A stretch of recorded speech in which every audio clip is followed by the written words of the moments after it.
Olá, seja bem-vindo aqui na Rede Século XXI, mais um programa Igreja Presente, chegando para você que está em todo o nosso Brasil, acompanhando a palavra de Dom Odilo Pedro Scherer, o nosso cardeal, arcebispo da Arquidiocese de São Paulo.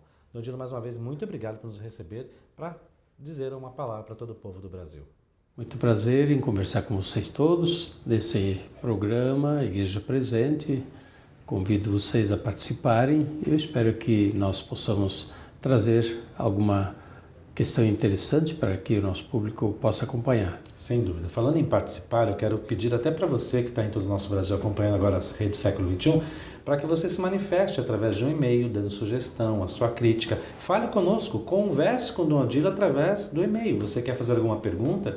Quer sugerir algum tema? Quer perguntar algo importante? O nosso e-mail igrejapresente@rs21.com.br igrejapresente@rs21.com.br. Dom Odilo, nós estamos terminando o mês das vocações, não é? Falamos sobre os padres, falamos sobre os pais de família, falamos sobre os catequistas. Existe um mês, nós fazemos uma avaliação desse mês das vocações, mas ligado ao ano da fé? Bem, agosto é no Brasil, não é no mundo todo, só no Brasil, o mês das vocações. E neste ano, nós, de modo particular, olhamos para as vocações na igreja a partir do olhar da fé, sendo o ano da fé.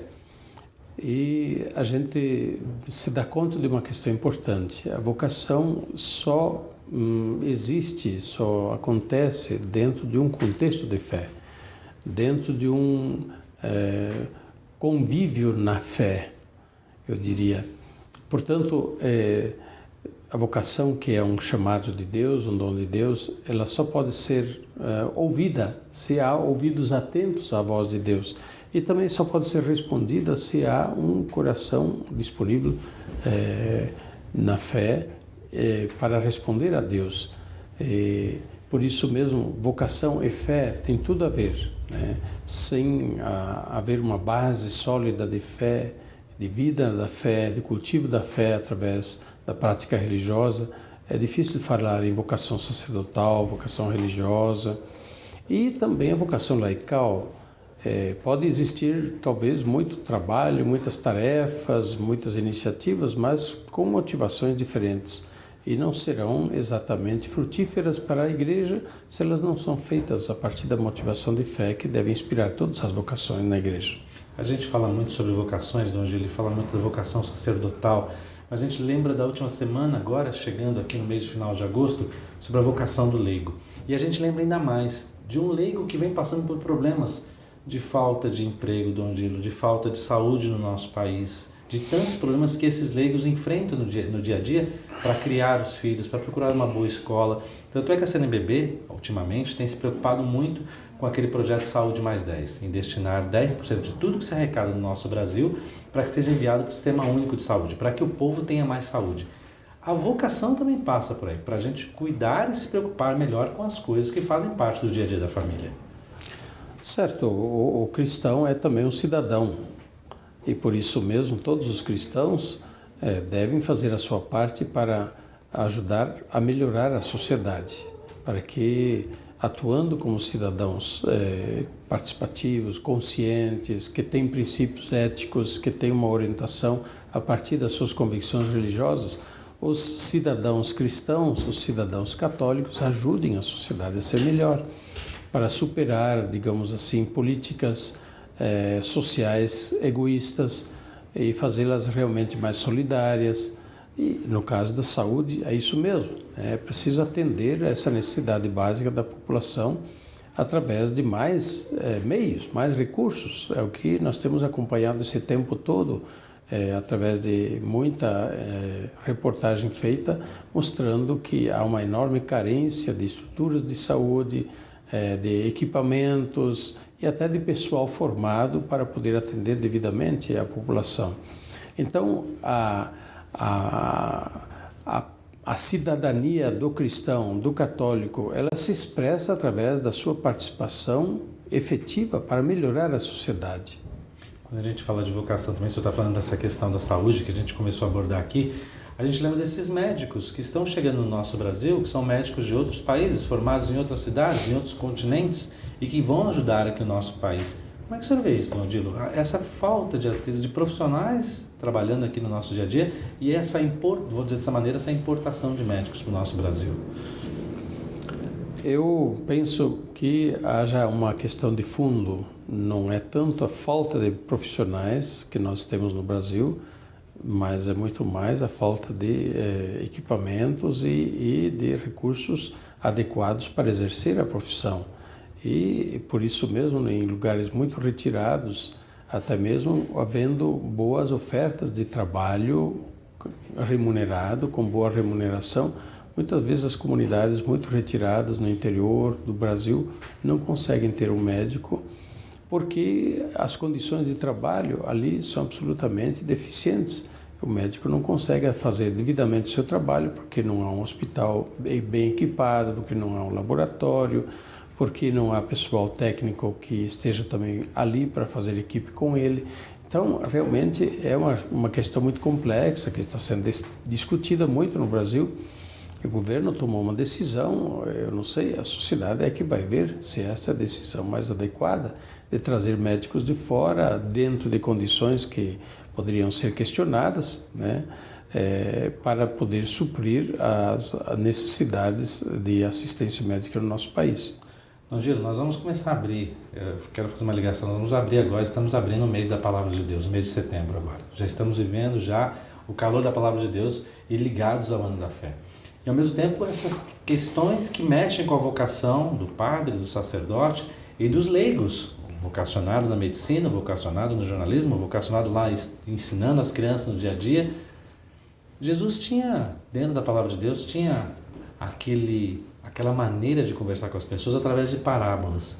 Existe algum pensamento da Bíblia que o senhor possa colocar assim, no cuidado com o povo de Deus, até nessa questão da saúde que nós estamos vivendo, essa carência que o povo do Brasil vem sofrendo e vem vivendo dessa falta de cuidado com a saúde do nosso povo, Dom Odilo? Bem, primeiramente a atitude do próprio Cristo, né? O próprio Filho de Deus veio ao mundo para procurar o que estava perdido, para cuidar do que estava doente, do que estava fragilizado. E nós vemos no Evangelho, em muitos momentos, Jesus rodeado de doentes, de muitas pessoas que o procuram, e Jesus dá atenção a todos, cura, não deixa de dar a assistência àqueles que o procuram por muitas situações de saúde. Existe uma aproximação entre o conceito de salvar e o conceito de saúde. Tanto assim que Jesus disse que a sua missão não é trazer saúde aos que já têm saúde, né? Mas para aqueles que estão doentes. Saúde e salvação. Jesus veio para salvar o que está perdido, veio para trazer saúde ao que está doente. E mandou também os apóstolos a fazer o mesmo na sua missão. Então, cuidar dos doentes, dar atenção aos doentes, é parte da missão da igreja, desde o início, seguindo o exemplo de Cristo. E por isso, a assistência aos doentes, digamos assim, a necessidade de a sociedade cumprir o seu dever através dos órgãos competentes, dos governos, das instituições da sociedade que para isso são feitas, né, são estabelecidas. Isso faz parte da missão da igreja também, estimular, urgir, né, pedir para que as instituições que estão encarregadas de cuidar da saúde o façam devidamente. No ano da fé, Dom Odilo, nós temos que nos preocupar muito em aprender mais, em buscar mais, em conhecer mais a vida da nossa igreja, a palavra de Deus, os nossos ensinamentos, ter até uma catequese mais aprofundada. E a palavra de Deus, Dom Odilo, é um grande e eficaz, né, sentido para a gente poder aprender e viver melhor esse ano da fé. Bem, a palavra de Deus, não só no ano da fé, mas sempre, né?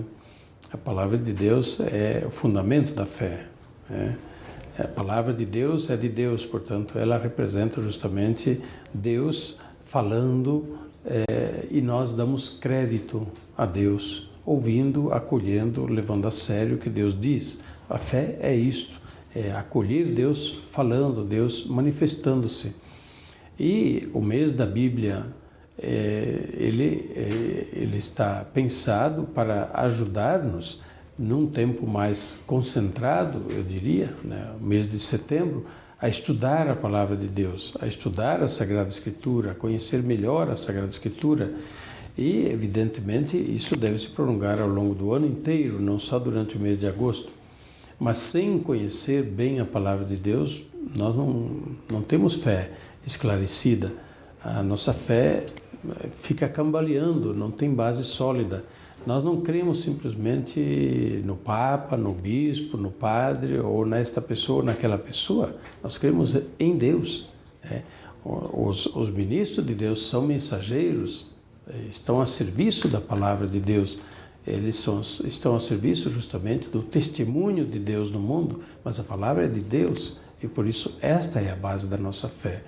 E para que a gente possa viver bem a fé, é absolutamente importante também ter um contato constante com a Palavra de Deus que nós acolhemos e da qual nós nos alimentamos sempre. Existe uma maneira de se fazer isso, Todila, porque quem está em casa agora fica perguntando, é fazendo a leitura diária da Bíblia? É procurando um curso? É conversando com o sacerdote? Existe uma maneira correta de se fazer isso, Ângelo? Tudo isso que você disse e mais muitas outras coisas. Existem tantos modos, evidentemente, de a gente dar atenção à Palavra de Deus.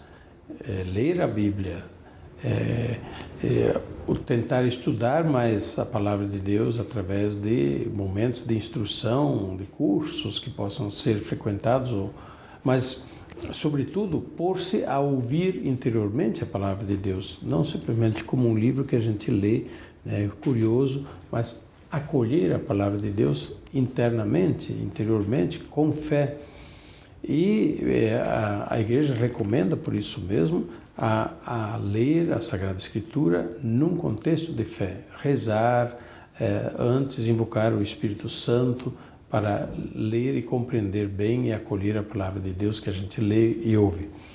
Por outro lado, o momento privilegiado da Palavra de Deus anunciada e acolhida é a liturgia. A liturgia é o momento forte da Palavra de Deus na nossa vida e na vida da Igreja.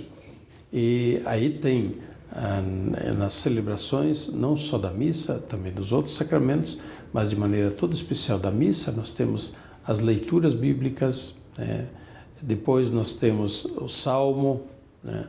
E tem a homilia. Tudo isso faz parte de um único contexto de ouvir, proclamar e acolher a Palavra de Deus na comunidade de fé, no contexto da celebração litúrgica. Ângelo, eu queria que nesse instante final, antes da bênção, é claro que você vai nos dar, mas uma avaliação desse fechamento do mês das vocações e para esse início do mês da Bíblia. São momentos importantes da Igreja. Falamos de vocações, falamos da Palavra de Deus, são partes que nos levam a pensar mais sobre as coisas de Deus. Certo, o mês de agosto o mês das vocações, ele não deve simplesmente virar página, né? A preocupação com as vocações é permanente. Jesus pediu, já no início, aos apóstolos, pedia ao Senhor da messe que envie operários à sua messe. A messe é grande, os operários são poucos. Então, a oração pelas vocações deve ser constante. Segundo, o apoio àqueles que estão respondendo a uma vocação especial na Igreja. Apoio aos sacerdotes, aos seminaristas, aos religiosos, aos missionários, aos que estão numa fase, num período de discernimento vocacional, nos seminários, nas casas de formação, a vida consagrada religiosa. Portanto, apoiar na Igreja, apoiar as vocações é muito importante. O Papa João Paulo II tem uma palavra sobre isso, dizendo que a vocação é uma resposta de Deus providente a uma comunidade orante. Nós devemos fazer a nossa parte, né? Pedir vocações, apoiar as vocações, incentivar e criar um espaço para que as vocações desabrochem dentro das nossas comunidades, nas famílias e apoiar quando isso acontece. A bênção de Deus para todo o povo, Dom Ângelo. Pois não, que Deus abençoe a todos, desejo que tenham uma semana feliz, com a graça de Deus, iniciando agora já o mês de setembro, vamos acompanhar ao longo deste mês com muita atenção os muitos eventos e iniciativas para valorizarmos mais a palavra de Deus em nossa vida. A bênção de Deus Todo-Poderoso, Pai, Filho e Espírito Santo, desça sobre vós e permaneça para sempre. Amém.